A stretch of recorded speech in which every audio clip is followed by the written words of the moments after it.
Where your treasure is, there will your heart be also. God has hidden unlimited treasures in His Word. Every time we open it, we can discover a new treasure, or admire an old one. What will we find today? Let's dig in. Here's Carla Early with Treasure Hunt in the Word.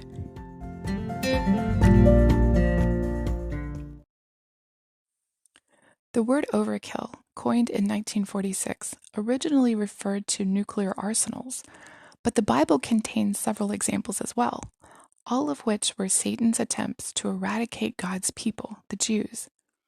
The epitome of this term comes from the book of Esther, where Satan used a man named Haman. When the Jews celebrate Purim today, they will read the story of Esther.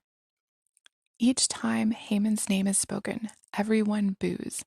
So feel free to follow that tradition during this podcast. It all started not in Esther 1, and not even in the land of Susa, where Esther is set, but 550 years before, when God told Saul, an ancestor of Mordecai, to kill the Amalekites, including their king Agag, who was an ancestor of Haman.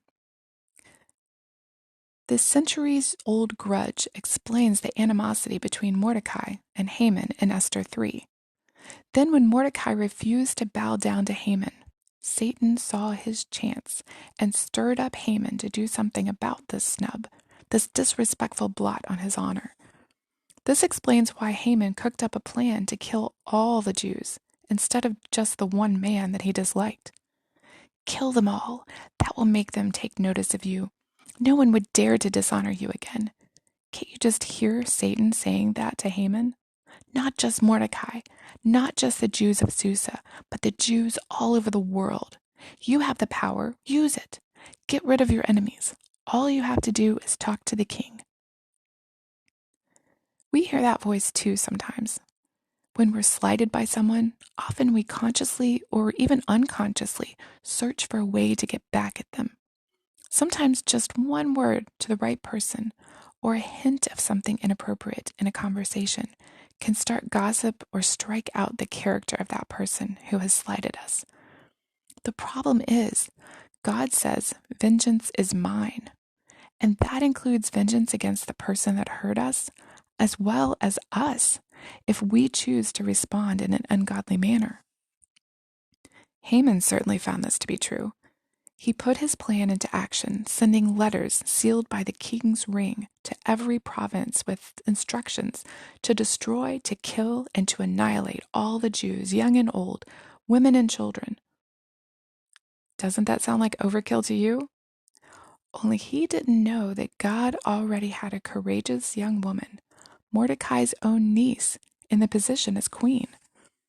God wasn't going to let Satan win this little chess game. A little later, Esther honored Haman by inviting him, along with the king, to a feast. Not only was he second in command of the Medo-Persian Empire with the king's signet ring to do as he pleased, but he was given this special honor by the queen as well. However, leaving the palace that day, Mordecai refused to bow to him. As Haman lamented to his wife that evening, "Yet all this is worth nothing to me as long as I see Mordecai the Jew sitting at the king's gate." Haman had it all: success, riches, family, honors. But those things were nothing because of his pride. One man would not submit to his every whim. Pride can be very destructive. It turns everything around that's important and focuses on self instead of on God. It keeps us from contentment and breeds disunity and disharmony. Because of his pride, Haman ended up hanged and booed for millennia to come. Our pride may not have quite so dire consequences, but being watchful of prideful attitudes and thoughts can be one thing that we learn from Haman's story and the book of Esther.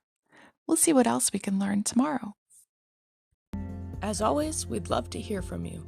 If you'd like to share a treasure, support this ministry, or get Carla to speak at an event, please contact us at treasurehuntintheword@gmail.com. You can listen to other episodes on our website, which you can find in the description below. Thanks for listening, and have a great day.